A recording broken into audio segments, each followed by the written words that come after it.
बिस्मिल्लाहिर्रहमानिर्रहीम। Dear students, अस्सलामु अलैकुम। चैप्टर 18 हम लोग जो है वो पढ़ रहे थे। इसमें रेक्टिफिकेशन का टॉपिक जो है वो रहता है। रेक्टिफिकेशन क्या है? Conversion of alternating current voltage into direct current voltage इस कॉल्ड रेक्टिफिकेशन। अल्टरनेटिंग करंट को या वोल्टेज को डायरेक्ट करंट या वोल्टेज में कन्वर्ट करने का प्रोसेस है, और ऑसिलेशन इसका उलट प्रोसेस है। Conversion of direct current voltage into alternating current voltage is called oscillation. यानी हम इसमें करंट को भी, डीसी करंट को भी एसी करंट में कन्वर्ट करते हैं, डीसी वोल्टेज को भी एसी वोल्टेज में कन्वर्ट करते हैं ऑसिलेशन के लिए। रेक्टिफिकेशन में जो सर्किट यूज़ होता है उसको रेक्टिफायर कहते हैं, और ऑसिलेशन में जो सर्किट यूज़ होता है उसको ऑसिलेटर कहते हैं।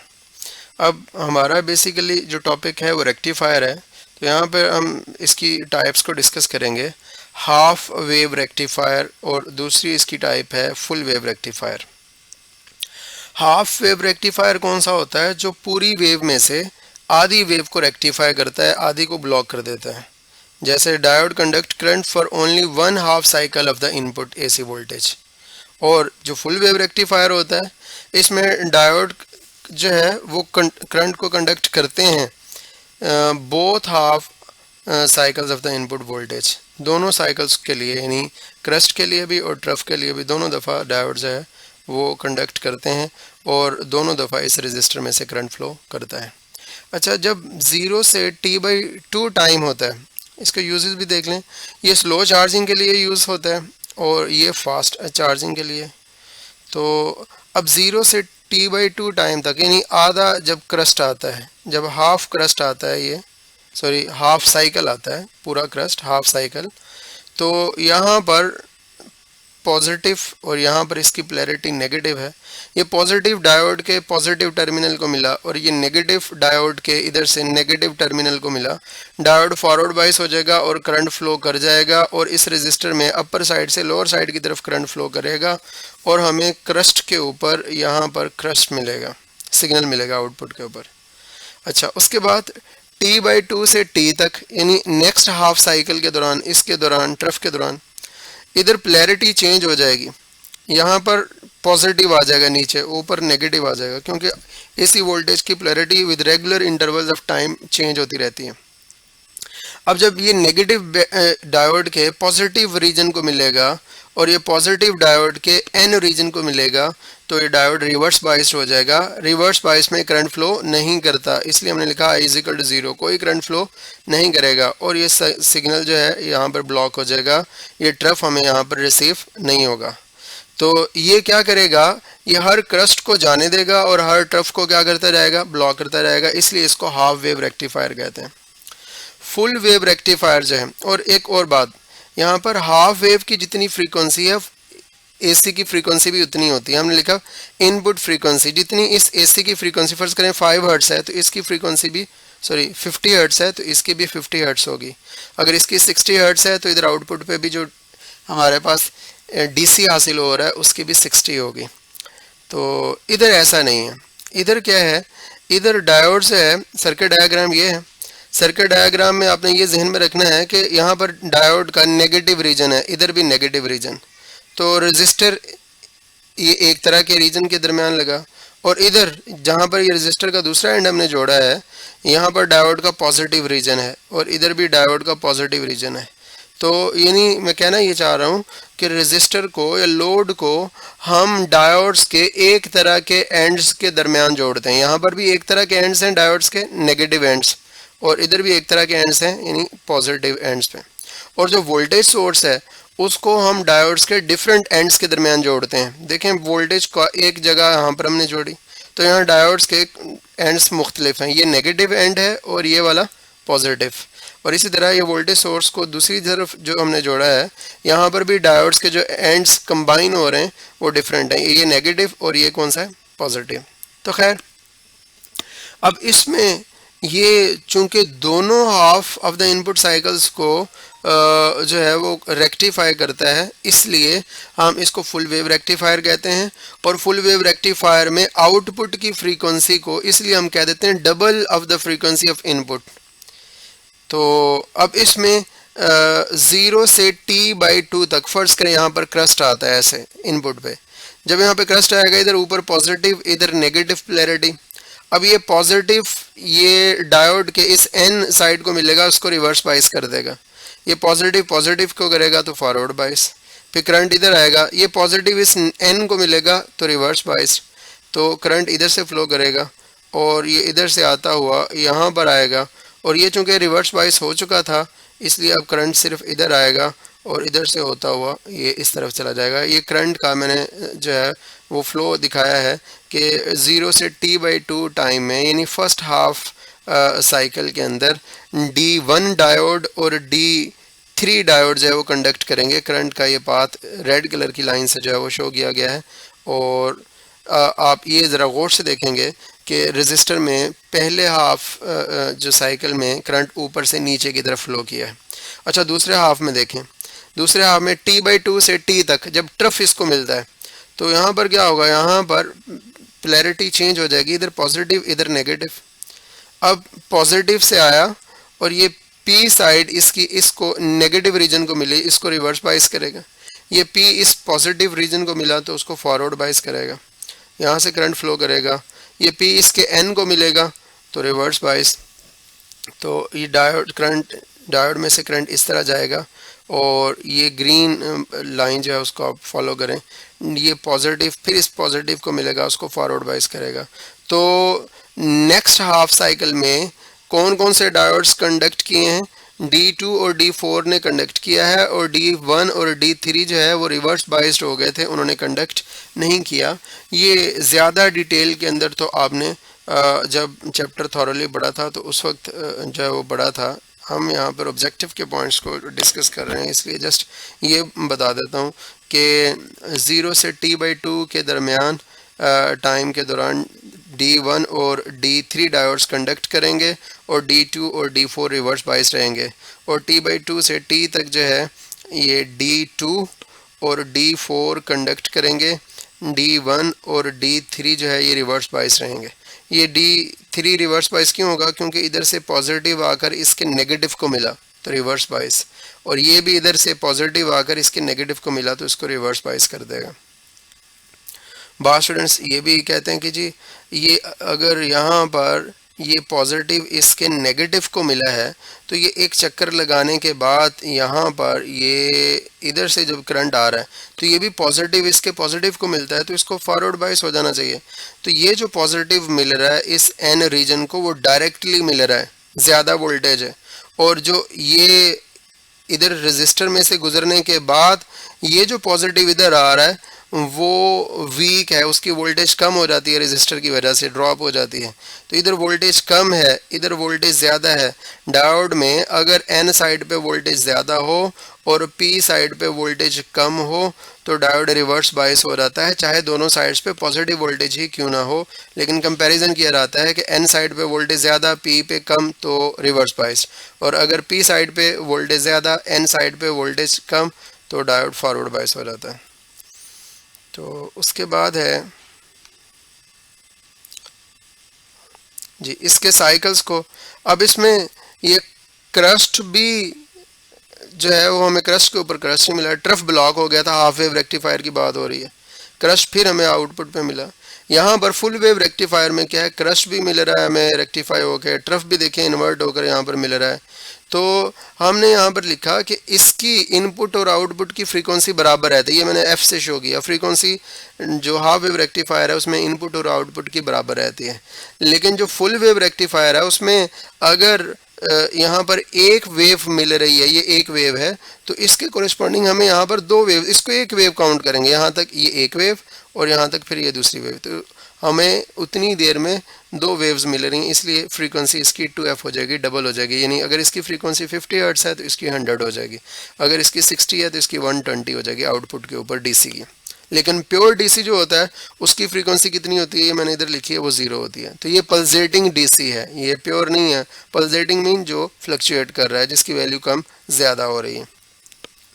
अच्छा, ये वही बात लिखी हुई है, लोड रेजिस्टर जो है वो कनेक्ट किया जाता है सिमिलर डायोड एंड्स के दरमियान। क्या मतलब, ये मैंने यहाँ पर ऊपर एक्सप्लेन भी किया है कि ये देखें यहाँ पर सिमिलर एंड्स हैं, नेगेटिव एंड्स डायोड्स के मिल रहे हैं और ये यहाँ पर डायोड के पॉजिटिव एंड्स मिल रहे हैं, यानी सिमिलर हैं, यहाँ पर भी सिमिलर हैं और यहाँ पर भी सिमिलर हैं। तो लोड रेजिस्टर को हम जो है या लोड को हम सिमिलर डायोड एंड्स के दरमियान जोड़ते हैं, और पावर सप्लाई को डिफरेंट डायोड्स, यहाँ पर देखें डिफरेंट डायोड एंड्स हैं, इस डायोड का नेगेटिव एंड है, इस डायोड का पॉजिटिव एंड, डिफरेंट एंड, इधर भी डिफरेंट है। अच्छा, उसके साथ है हमने कहा AC वोल्टेज सोर्स का भी कह दिया। DC voltage is pulsating to get smooth DC voltage, a filter circuit which is the capacitor is connected parallel with the resistor. तो स्मूथ यानी इसकी फ्लक्चुएशन को कम करने के लिए, स्मूथ DC हासिल करने के लिए हम रेजिस्टर के साथ पैरेलल के अंदर जो है वो क्या जोड़ते हैं, हम रेजिस्टर के साथ पैरेलल के अंदर एक जो है वो कैपेसिटर अटैच करते हैं। और यहाँ पर देखें दोनों साइकिल्स के दौरान करंट की डायरेक्शन ऊपर से नीचे और इधर भी करंट की डायरेक्शन ऊपर से नीचे। तो इसका मतलब ये करंट AC जो था ये तो अपनी डायरेक्शन बदलने वाला था, लेकिन यहाँ पर रेजिस्टर में देखें आउटपुट के ऊपर तो उसकी डायरेक्शन क्या रही, सेम रही। तो इसलिए डायरेक्ट करंट कहते ही उस करंट को है जिसकी डायरेक्शन चेंज ना हो। तो इसका मतलब ये है कि यहाँ पर इसकी डायरेक्शन चेंज नहीं हो रही, तो ये AC करंट DC में कन्वर्ट हो गया। अब उसके बाद जो है थर्ड पेज पे वो कह रहा है कि ऑपरेशनल एम्पलीफायर को हम यहाँ पे डिस्कस करेंगे। ऑपरेशनल एम्पलीफायर क्या होता है, ये पूरा सर्किट ऑपरेशनल एम्पलीफायर का एक जो है वो सिलिकॉन चिप के अंदर बना दिया जाता है, इंटीग्रेट कर दिया जाता है, और कनेक्टिंग पिन्स जो हैं उनको बाहर निकाल दिया जाता है। और ये ऑपरेशनल एम्पलीफायर में कनेक्टिंग पिन्स 3 तरह की होती हैं, input pins, output pins, power supply pins. यहाँ पर हम इसके 3 ही पैरामीटर्स को आपकी टेक्स्ट बुक में डिस्कस किए गए हैं, तो यहाँ पर हम 3 पैरामीटर्स ही डिस्कस करेंगे, ज़्यादा नहीं डिस्कस करेंगे। वैसे तो इसके और भी कई पैरामीटर्स हैं। तो ये करता क्या है, an operational amplifier is an active element in design to perform mathematical operations. ये मैथमेटिकल ऑपरेशंस परफॉर्म करने के लिए यूज़ किया जाता है। कौन कौन से मैथमेटिकल ऑपरेशन, जिस तरह एडिशन का ऑपरेशन है, सब्ट्रैक्शन करने के लिए, मल्टीप्लिकेशन करने के लिए, डिवीजन करने के लिए, डिफरेंशियल और इंटीग्रेशन के लिए। ये डिफरेंशिएशन या इंटीग्रेशन जो है ये BSc के जो है वो टॉपिक्स हैं, आप लोगों ने या इंजीनियरिंग के जो स्टूडेंट्स हैं उन्होंने पढ़े होंगे, जो बायो वाले स्टूडेंट्स हैं उन्होंने नहीं पढ़े होंगे। डेरिवेटिव जिसे हम कहते हैं, डेरिवेटिव इंटीग्रेशन, तो उनको परफॉर्म करने के लिए ऑपरेशनल एम्पलीफायर को यूज़ किया जाता है। ऑपरेशनल एम्पलीफायर की 2 इनपुट्स होती हैं, एक इन्वर्टिंग और दूसरी नॉन इन्वर्टिंग, और इसकी एक आउटपुट होती है। इन्वर्टिंग का मतलब होता है उलट देना, तो ये उलट देता है, यानी अगर हम इसको क्रस देते हैं सिग्नल पे तो ये एम्पलीफाई करके ट्रफ देगा, यानी कितने डिग्री पे चेंज कर देगा, 180 डिग्री पे। और अगर नॉन इन्वर्टिंग पे हम इनपुट दे रहे हैं तो नॉन इन्वर्टिंग नाम से ही जाहिर है वो इन्वर्ट नहीं करता, वो नहीं उलटता, यानी क्रस देंगे तो एम्पलीफाई करके क्रस्ट ही देगा, अगर हम इसको ट्रफ देंगे तो एम्पलीफाई करके ट्रफ ही देगा। यहाँ पर सिग्नल नॉन इन्वर्टिंग जो है इसको इन्वर्ट नहीं करता। अब यहाँ पर इसकी कुछ करेक्टरिस्टिक्स को पढ़ेंगे। तो आपकी बुक में इनपुट जो है इसकी रेजिस्टेंस के बारे में जिक्र है। इनपुट रेजिस्टेंस जो है वो 2 इनपुट टर्मिनल्स के दरमियान होती है, ये बहुत ज़्यादा होती है। आइडियल केस में ये इन्फिनिटी होती है और प्रैक्टिकल केस में ये इन्फिनिटी नहीं होती, ये मेगा ओम्स में होती है। बाज़ बुक्स में लिखा है 1 से 2 मेगा ओम्स तक होती है। और जो आउटपुट रेजिस्टेंस है वो किसके दरमियान होती है, आउटपुट रेजिस्टेंस आउटपुट टर्मिनल और ग्राउंड टर्मिनल के दरमियान होती है, और ये फ्यू ओम्स होती है प्रैक्टिकल केस में। आइडियल केस में इसको हम 0 लेते हैं। तो यहाँ पर मैंने थोड़ा कंपैरिजन दिया है, ये यहाँ पे देख लेंगे प्रैक्टिकल का और आइडियल का।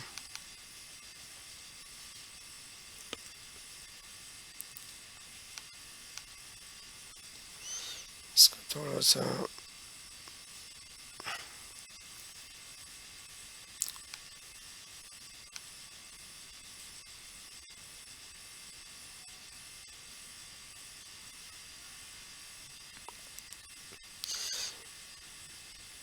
जी, तो कंपैरिजन में इसका ओपन लूप वोल्टेज गेन जो है आइडियल केस में, ये सारा आइडियल केस है और ये प्रैक्टिकल केस है, तो ओपन लूप वोल्टेज गेन जो है वो इन्फिनिटी होता है। और प्रैक्टिकल केस में ओपन लूप गेन क्या होता है कि आउटपुट को इनपुट के साथ ना मिलाया जाए, और the ratio between output voltage and difference of the input voltages इस कॉल्ड ओपन लूप गेन। और आपकी बुक के मुताबिक इसकी वैल्यू 10⁵ है, बाज़ बुक्स में 10⁶ भी दी हुई है, लेकिन बुक को फॉलो करें। इनपुट रेजिस्टेंस जो है आइडियल केस में हम इन्फिनिटी लेते हैं कि कोई करंट फ्लो नहीं करता इनके दरमियान, और प्रैक्टिकल केस में हम ये कहते हैं कि input resistance several mega ohms होती है। बाज़ बुक्स में इसकी रेंज दी है 1 से 2 मेगा ओम्स तक होती है। और आउटपुट रेजिस्टेंस है ये 0 होती है। और जो आउटपुट रेजिस्टेंस प्रैक्टिकल केस में है वो फ्यू ओम्स होती है, 50 ओम से लेकर 100 ओम के दरमियान। इसकी बैंड विड्थ इन्फिनिटी है। और यहाँ पर प्रैक्टिकल केस में इसकी बैंड विड्थ को, ये आइडियल केस में इन्फिनिटी लेते हैं, लेकिन प्रैक्टिकल केस में इसकी बैंड विड्थ जो है 1 मेगा हर्ट्स है। यानी इसको जो हम इनपुट पे सिग्नल दे सकते हैं उनकी फ्रीक्वेंसी 1 मेगा हर्ट्स तक जो है वो हो सकती है, उनको ये एम्पलीफाई कर सकता है। तो उसके साथ जो है ऑपरेशनल एम्पलीफायर जो है ये यूज़ किया जाता है दोनों के लिए। Can be use for AC and DC। AC और DC दोनों करंट के लिए यूज़ किया जाता है। मैक्सिमम वोल्टेज गेन देता है। और इसमें इसका जो है एक है सिंगल एंडेड मोड और एक है डिफरेंशियल मोड जो है। तो सिंगल एंडेड मोड में क्या होता है कि एक इनपुट को हम ग्राउंड कर देते हैं और दूसरे पे इनपुट टर्मिनल पे इनपुट वोल्टेज प्रोवाइड करते हैं। जिस तरह यहाँ पे हमने इन्वर्टिंग पे दिया है और नॉन इन्वर्टिंग को ग्राउंड कर दिया। अब ओपन लूप गेन इसका क्या था, ये फॉर्मूला लिखा है, ratio between output voltage and difference of input voltage. तो मैंने यहाँ पर V0 ओवर V इनपुट लिख दिया और ये ओपन लूप गेन को AV से रिप्रेजेंट करते हैं। अगर आउटपुट वोल्टेज फाइंड करनी है तो ये V इनपुट को मल्टीप्लाई कर देंगे AV से, ये मल्टीप्लाई किया। इसी को ऐसे भी लिख सकते हैं AV मल्टीप्लाइड बाय, यहाँ पर हम ऐसे भी लिख सकते हैं, ये इन दो वोल्टेजेस का डिफरेंस है ना, तो हम लिखते हैं V positive minus V negative. तो ये लिखा V positive minus V negative, इस तरह भी लिख सकते हैं।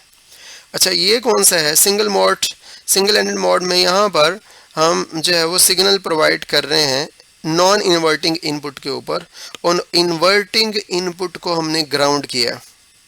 अब क्या होगा, अब हमारे पास यहाँ पर आउटपुट वोल्टेज हमारे पास आ जाएगी AV इंटू VD। इसको हम VD लिख रहे हैं, V positive minus V negative को हम VD कह रहे हैं, differential voltage, difference of the voltage. तो हमने लिख दिया V positive minus V negative इस VD की जगह पर। फिर उसके बाद जो है डिफरेंशियल मोड में अगर हम इसके दोनों इनपुट्स को जो है वो उन पे वोल्टेज प्रोवाइड करते हैं, सिग्नल प्रोवाइड करते हैं, तो फिर ये फार्मूला कैसे बनेगा, हम यहाँ पे लिखेंगे आउटपुट वोल्टेज ये बराबर है AV इंटू ये V positive minus V negative था। हमने कहा फ़र्ज़ करें, ये फ़र्ज़ी वैल्यूज़ हैं कि ये यहाँ पर हमने 5 वोल्ट दिया, यहाँ पर हमने 3 वोल्ट दिया, तो हम यहाँ पर V पॉजिटिव की जगह पर जो है वो क्या लिख देंगे, V पॉजिटिव की जगह पर 3 वोल्ट लिख देंगे और V नेगेटिव की जगह पर 5 लिख देंगे। तो ये हमारे पास नेगेटिव 2 इंटू AV आ जाएगा। AV ओपन लूप गेन है जो कि 10⁻⁵ है। तो अब इसमें नेगेटिव साइन ये क्या शो कर रहा है, नेगेटिव साइन ये शो कर रहा है कि यहाँ पर आउटपुट के ऊपर फेज चेंज हो गया 180 डिग्री का, और वो कौन से एम्पलीफायर में होता है, इन्वर्टिंग एम्पलीफायर में। तो इसका मतलब ये है कि ये जो है वो इन्वर्टिंग एम्पलीफायर के तौर पे जो है वो काम कर रहा है, क्योंकि इन्वर्टिंग के ऊपर वोल्टेज ज़्यादा प्रोवाइड की है और नॉन इन्वर्टिंग पे वोल्टेज कम प्रोवाइड की गई है। तो ये आउटपुट वोल्टेज फाइंड करने के लिए ये फार्मूले हैं जो मैंने यहाँ पे लिखे हैं।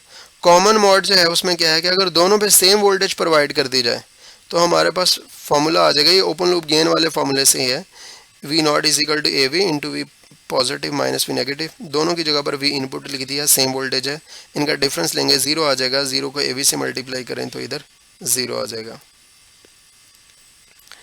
उसके बाद जो है ये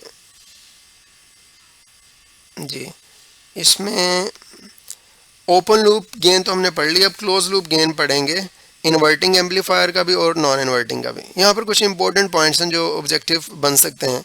एक तो इसके गेन का फार्मूला ये है -R2/R1, इसमें इनपुट हमने इन्वर्टिंग एंड पे दी है। अच्छा, गेन की जगह पर आउटपुट ओवर इनपुट वोल्टेज लिख सकते हैं, और ये पिछली दफ़ा जो टेस्ट हुए हैं उनमें ये इसी फार्मूले से रेलेवेंट जो है वो MCQs UHS में आए भी हैं। ये V इनपुट जो है वो इधर डिवाइड हो रहा है, उधर जाके मल्टीप्लाई हो जाएगा। यानी अगर आपको इनपुट वोल्टेज प्रोवाइड कर दे, उसकी वैल्यू दे दे और R2 और R1 की वैल्यू दे दे, तो आप आउटपुट वोल्टेज को मेजर कर सकते हैं, और यही उसने UHS के पिछले टेस्टों में पूछा था। फिर इसी डायग्राम में आपसे I1 करंट के बारे में पूछ सकता है, I2 करंट के बारे में पूछ सकता है। तो I1 करंट इसका फॉर्मूला है V इनपुट ओवर R1, ये हमने पढ़ा था, और I2 करंट जो है इसका फॉर्मूला है negative V not over R2। ये आपकी टेक्स्ट बुक में ब्रीफली आपने जब टॉपिक पढ़ा था उस वक्त हमने पढ़ा था। यहाँ पे जस्ट हम ऑब्जेक्टिव के पॉइंट्स डिस्कस कर रहे हैं। और जो नॉन इन्वर्टिंग है, नॉन इन्वर्टिंग जो है वो क्लोज लूप गेन में क्या होगा, हम इसमें ये कहते हैं, एक तो प्रिंसिपल ऑफ वर्चुअल ग्राउंड भी साथ में बताता चलूँ। प्रिंसिपल ऑफ वर्चुअल ग्राउंड ये है, if no current flows between two input terminals of the operational amplifier when one input terminal is grounded then other is said to be virtually grounded. या दूसरे लफ्जों में ये कह लें कि इनपुट टर्मिनल्स के दरमियान अंदर कोई करंट फ्लो नहीं करता क्योंकि इनकी रेजिस्टेंस बहुत ज़्यादा होती है। आइडियल केस में इन्फिनिटी और प्रैक्टिकल केस में मेगा ओम्स में होती है। तो जब करंट फ्लो नहीं करता तो जितनी वोल्टेज इस एंड पे होती है उतनी इधर होती है। फर्स्ट करें इधर जो है वो 2 वोल्ट है तो इधर भी अप्रॉक्सीमेटली 2 वोल्ट होगी। अगर इधर 0 वोल्ट है तो इधर भी अप्रॉक्सीमेटली 0 वोल्ट होगी। अगर इधर 3 वोल्ट है तो इधर भी अप्रॉक्सीमेटली जो है वो 3 वोल्ट, यानी दोनों पे सेम वोल्टेज होगी। तो ये हमने कहा वी इनपुट जो है वो वी नेगेटिव और वी पॉजिटिव के बराबर होती है अप्रॉक्सीमेटली। ये प्रिंसिपल ऑफ वर्चुअल ग्राउंड हमें बताता है। अच्छा, इसमें इस R1 में से गुजरने वाला करंट I1 है वो फाइंड करना पड़े तो इसका फॉर्मूला है negative V input over R1। ये बुक में आपने पढ़ा था डिटेल के साथ। और R2, ये R2 है, इसमें से करंट जो है उसका formula V input minus V not over R2। ये फॉर्मूले इसलिए लिखे हैं ताकि अगर डायग्राम देकर आपको ये वैल्यूज़ दे दें तो आपको I1 और I2 फाइंड करना आ जाए। गेन का फॉर्मूला इसका ये था 1 + R2 ओवर R1। गेन इसके एक्सटर्नल रेजिस्टर्स पे डिपेंड करता है, इंटरनल सर्किटरी पे डिपेंड नहीं करता।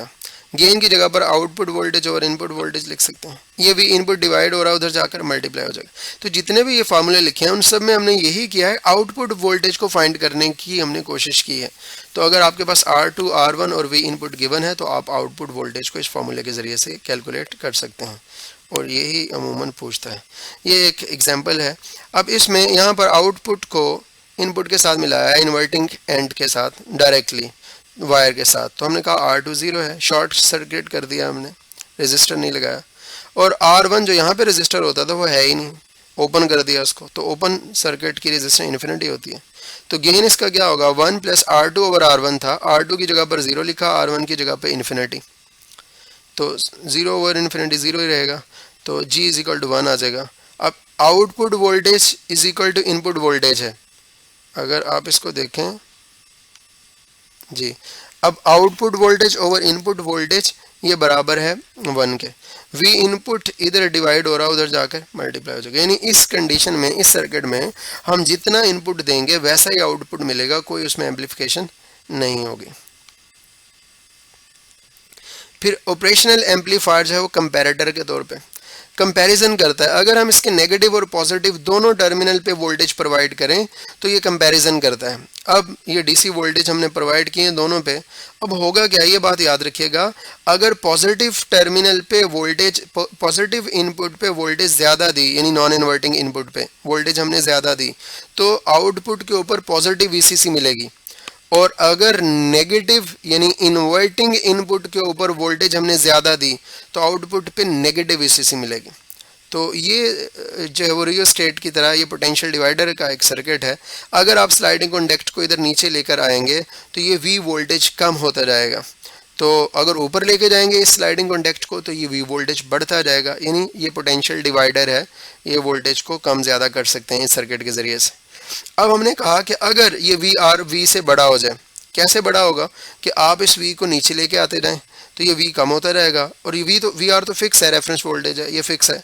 तो एक पॉइंट ऐसा आएगा कि वी आर की वैल्यू ज़्यादा हो जाएगी, वी की वैल्यू कम हो जाएगी। तो अगर ऐसा हो जाए V R is greater than V, तब क्या होगा, वी आर किस पे दिया हुआ, वी पॉजिटिव पे, और वी किस पे मिल रहा है, वी नेगेटिव पे। तो हमने कहा V positive is greater than V negative. अगर वी पॉजिटिव बड़ा होगा तो आउटपुट पे भी हमारे पास पॉजिटिव वीसीसी मिलेगी, जिसका मतलब ऑन यानी 1 मिलेगा हमें। और अगर हम इस वी को स्लाइडिंग कॉन्टैक्ट को ऊपर लेके जाएं तो वी बढ़ता जाएगा। एक पॉइंट आएगा कि वी की वैल्यू इस रेफरेंस वोल्टेज से बढ़ जाएगी। तो अगर वी इस वी आर से बढ़ गया तो वी कहाँ पे मिल रहा है, वी नेगेटिव पे यानी इन्वर्टिंग एंड पे। तो हम कहेंगे वी नेगेटिव बढ़ जाएगा वी पॉजिटिव से। अगर नेगेटिव वोल्टेज ज़्यादा हो गया पॉजिटिव के मुकाबले में तो आउटपुट के ऊपर नेगेटिव वीसीसी मिलेगी। तो ये मैंने लिखा आउटपुट पे नेगेटिव वीसीसी मिलेगी, जिसका मतलब ऑफ है। फिर उसके साथ हमने यहाँ पर इसको नाइट स्विच के तौर पे जो है वो डिस्कस किया है, comparator as night switch. Circuit diagram इसकी ये है, आपकी टेक्स्ट बुक में गिवन है। अब यहाँ पर करंट आर, करंट की दो हिस्से हो रहे हैं। इस तरफ फ्लो करने वाला करंट आई है, हमने इस तरफ फ्लो करने वाले करंट को आई प्राइम कह दिया। इधर करंट सेम रहेगा, आई रहेगा, सीरीज में करंट सेम रहता है, और इधर भी करंट सेम रहेगा, आई प्राइम रहेगा। आर एल और आर थ्री सीरीज में जुड़े हुए हैं, और आर वन और आर टू भी आपस में सीरीज में है। अच्छा, जो इधर करंट जा रहा है वो निग्लिजिबल है, क्योंकि हमने पढ़ा था कि इसकी इनपुट रेजिस्टेंस बहुत ज़्यादा है, तो करंट जो इधर जाता है वो बहुत ही कम है। तो हम यही कहते हैं कि आइडियल केस में कोई करंट फ्लो नहीं करता। तो खैर, अब वी आर, ये रेफरेंस वोल्टेज हम R2 के क्रॉस ले रहे हैं, और उसको हमने V पॉजिटिव पे दिया, यानी नॉन इन्वर्टिंग एंड के ऊपर ये वोल्टेज प्रोवाइड की हुई है वी आर। तो वी आर का फॉर्मूला लिखा ओहम्स लॉ के तहत IR2, आई इसमें से गुजरने वाला करंट और R2 इसकी रेजिस्टेंस। अब आई की वैल्यू बराबर होगी, इस टोटल एंड पे जो वोल्टेज हमने प्रोवाइड की है वो है VCC, तो हमने लिखा total voltage divided by total resistance. इस साइड की रेजिस्टेंस टोटल कितनी है, R1 प्लस R2, तो वो हमने लिख दिया। अब इस आई की जगह पर वैल्यू ये वाली पुट की, तो हमारे पास VR आ गया R2 over R1 plus R2 into VCC। R2 जो है उसको इधर लिख दिया, और ये VCC को इधर लिख दिया। अच्छा, उसके बाद इस साइड को हमने देखा। अब ये जो V प्राइम वोल्टेज है ये इन्वर्टिंग एंड पे दी हुई है, और किस रेजिस्टर के क्रॉस से दी है, R3 के क्रॉस से। तो हमने लिखा V prime is equal to I prime R3, क्योंकि R3 के क्रॉस में वोल्टेज ले रहे हैं। I प्राइम की वैल्यू होगी total voltage over total resistance. तो इस साइड पे भी जो टोटल वोल्टेज है वो VCC है। क्यों? क्योंकि ये साइड पूरी और ये साइड ये आपस में पैरेलल में है, तो पैरेलल में वोल्टेज सेम होती है।